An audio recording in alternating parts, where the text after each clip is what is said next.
ሰላም ውድና የተከበራችሁ የቻናሌ ቤተሰቦች እንዴት ናችሁ? እኔ ያለው እግዚአብሔር ይመስገን። እንዴት ናችሁ? በያላችሁበት የፈጣሪ ሰላም ብዝት ይበልላችሁ። ውድ ቤተሰቦቼ ዛሬ በአዲስ ቪዲዮ መጥቻለሁ።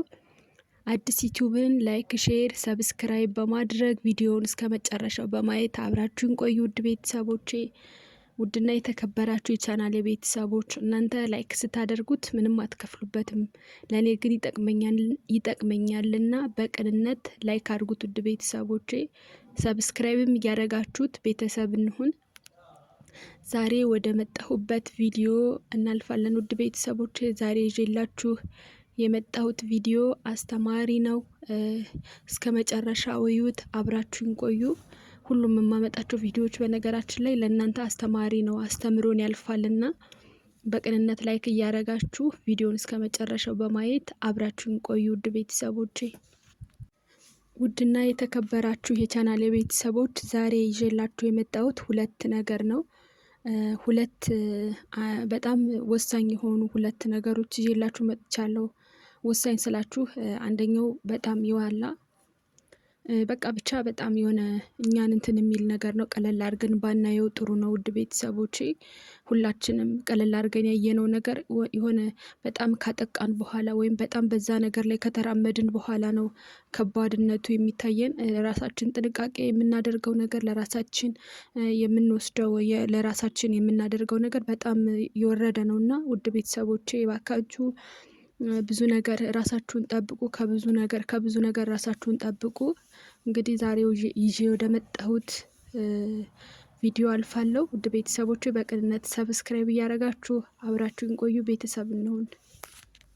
ወደ መጀመሪያው ቪዲዮ ስናልፍ ማለት ነው ውድ ቤተሰቦቼ ትላንትና ላይ አንድ ቪዲዮ ተለቋል። ማለት ያው እኔ በአጋጣሚ በቪዲዮ ይዤ አልመጣሁም እንጂ አንድ ቪዲዮ ተለቋል እና ያ ቪዲዮ በጣም የሚያሳዝን በጣም በቃ እኔስ ብሆን ኖሮ ይሆናል አይደለ? እኛም ሸቃላ ስለሆንን እኛም በሰው ሀገር ስለሆንን እኛም ተሰደን ስለምንኖር እኔ ብሆን ማለት በቃ በሷ ቦታ ሆናችሁ ብታስቡት በጣም ነው በቃ የምታሳዝነው። በጣም ነው በቃ እንጃ እንዴት ልበላችሁ። በጣም የሚያሳዝን ነገር ነው ያየሁት ትላንትና።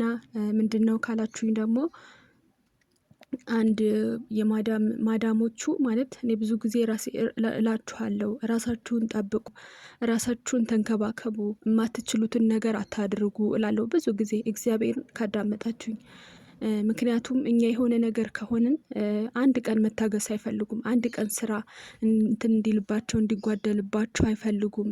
አንድ ቀን አይደለም አንድ ቀን ግማሽ ሰዓት ራሱ ስራ ፈተሽ እንድትቀመጪ የማይፈልጉ ብዙ የማዳም ቅመሞች በየቤቱ እንዳሉ ለእናንተ ልነግራችሁ አልችልም። እና ብዙ ጊዜ ራሳችሁን ጠብቁ እላለሁ።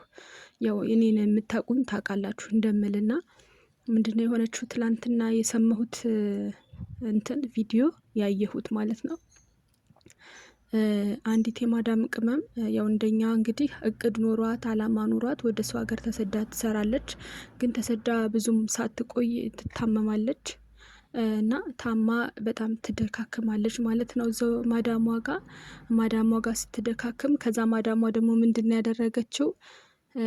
ወደ ቢሮ ማስታመምም አልፈለገችም። የሚገባትንም እርዳታ አልሰጠቻትም። በቃ እሷ ጋር ቤቷ እንድትቆይ አልፈለገችም። በአዲስ መቀየር ነው የፈለገችው እሷ ማለት ነው። እና ወደ ቢሮ ትወስዳታለች። ከዛ ቢሮዎቹ ደግሞ ያው ትንሽ ካዩት በኋላ ያው በቃ ስታድር ስትውል ምንም ሽሎት ታጣለች። ከቀን ወደ ቀን እየባሰባት የሆነ እየደካከመች ምናምን ትመጣለች ማለት ነው። ከዛ በኋላ እነሱ እንዳይረዷት ወይም እነሱ አስፈላጊውን ሕክምና እንዳያደርጉላት ወረቀት የላቸውም ኖሯልና በቃ ልጅቷ እየደካከመች የሚያደርጉት ነገር ሲያጡ ወይም ደግሞ እጃቸው ላይ እንዳትሞት ወይም ደግሞ ሌላ እድል ለመፈለግ ምን ሀሳብ መጣላቸው? ልጅቷን ሐኪም ቤት ዳር ወስዶ መጣል ሆነ ማለት ነው የነሱ የመጣላቸው ሀሳብ። ከዛ በኋላ ልጅቷን ሐኪም ቤት ዳር ወስደው ቪዲዮ እየቀረጹ ያስቀምጧታል ማለት ነው። ከነ ህይወቷ ቪዲዮ እየቀረጹ ሐኪም ቤት አጠገብ ወስደው ይጥሏታል። እና ቪዲዮ ቀርጸው እሱንም ፖስተውታል። እሱን ሲፖስቱት እንግዲህ ሰው ታውቃላችሁ የራሱን አመለካከት ነው የሚያንጸባርቀው። ያው ፈራጅም አለ፣ በአብዛኛው ፈራጅም አለ። ያው እነሱ በግላቸው መርዳት ስላልቻሉ በቃ እጃቸው ላይ ከምትሞት ቢያንስ ሰው አዝኖ የሚረዳት ካለ ህይወቷን ማትረፍ ከቻለም ብለው አስበው ነው በተንኮላት ውሰዱት ውድ ቤተሰቦቼ። እና እንግዲህ እዛ ቢሮ እዛ ሐኪም ቤቱ ዳር ወስደው ሲጥሏት የሆነ ሰው አይቶ አስገብቷታል ማለት ነው ወደ ሐኪም ቤቱ። ሐኪም ቤት ካስገቧት በኋላ ትንሽ እርዳታ ካደረጉላት በኋላ ያው እንግዲህ ኦልሬዲ በጣም ስለደከመች መጀመሪያ በቃ ምንም ህይወቷን ሳያተርፉት ማለት ነው ህይወቷ አልፏል። የኛ ዜጋ ነች እንግዲህ አስቡ፣ ኢትዮጵያዊ ነች። እና ውድ ቤተሰቦቼ እኔ ብዙ ጊዜ እላችኋለሁ አላችሁ ማዳሞቻችሁን ለማስደሰት ማዳሞቻችሁን እንድትወዳችሁ ማዳሞቻችሁን በቃ አላ የሆነ በቃ ለመወደድ ተፈላጊ ለመሆን የማትችሉትን ነገር ማንሳት የማትችሉትን ነገር መስራት የሆነ እሺ ማለት የሌለባችሁን እሺ የምትሉ የማዳም ቅመሞች አላችሁ። በጭራሽ እንደዛ አታድርጉ። ይኸው እናንተ ጤና ሆኗችሁ ኖሯችሁ ቆማችሁ በስነ ስርዓት መስራት ካልቻላችሁ ይኸው ለመቀየር ወደ ቢሮ ነው የምትወሰዱት። ለመቀየር እናንተ ጋር ጉልበታችሁን ብቻ ነው የሚወዱት፣ እናንተን አይደለም የሚወዱት። ጉልበታችሁ ከሌለ ደግሞ ልክ እንደዚህ እንዳየናት ልጅ ነው የምትቀየሩት ማለት ነው። እንደው እሷ ብትወስዳት ኖሮ ያኔ መጀመሪያ ብትወስዳት ወደ ቢሮ ከመውሰድ ወደ ሐኪም ቤት ብትወስዳት ልትተርፍ ትችል ነበር። የመትረፍ እድል ሊኖራት ይችል ነበር። ያው ሞተች እንግዲህ ሬሳ ወደ ኢትዮጵያ ነው የሚሄደው እና በጣም የሚያሳዝን ታሪክ ነው። በጣም እናንተ ራሳችሁን ጠብቁ። እናንተ ለእናንተ ተቆርቋሪ ካልሆናችሁ እናንተን ራሳችሁን ካላደናችሁ ሌላ ሰው መጥቶ በእናንተ ህይወት ምንም የሚያገባው ነገር የለም ሰው ማለት ነው። እናንተ ናችሁ ለእናንተ ተቆርቋሪ የምትሆን። እኔ ብዙ ጊዜ ላለው ራሳችሁን ጠብቁ። የማይሆን ነገር የማትችሉትን ነገር በጭራሽ ሰው ለማስደሰት ወይም ደግሞ ማዳሞቻችሁ ለማስደሰት አታድርጉ። በጭራሽ አይሆንም እንደዛ። ይሄው ጉልበት እሷ ጉልበት ነው የምትወደው። ይሄው ጉልበቷ ደግሞ ሲደክም ወስዳ ጣለቻት ቢሮ። ምን እንግዲህ ህይወቷን ማትረፍ እንኳን የሰው እንደ ሰው እንኳን ተሰምቷት ህይወቷን ለማትረፍ ወደ ሐኪም ቤት አይደለም የወሰደቻት ወደ ቢሮ ነው የወሰደቻት። እና ያው እንግዲህ ራሳችሁን ጠብቁ። ለእናንተ ነው ያላችሁት። ሌላው ደግሞ ሁለተኛው ደግሞ አብዝታችሁ ዱባይ ለምትሉ የማዳም ቅመሞች ነው ይዤ የመጣሁላችሁ።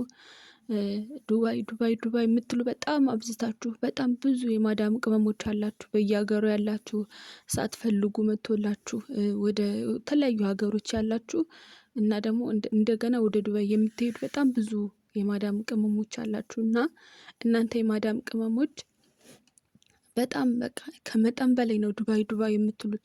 ችግሩ የሚበዛው ደግሞ ዱባይ ነው። ሞተች ሲባል ዱባይ ነው። ራሷን አጠፋች ሲባል ዱባይ ነው።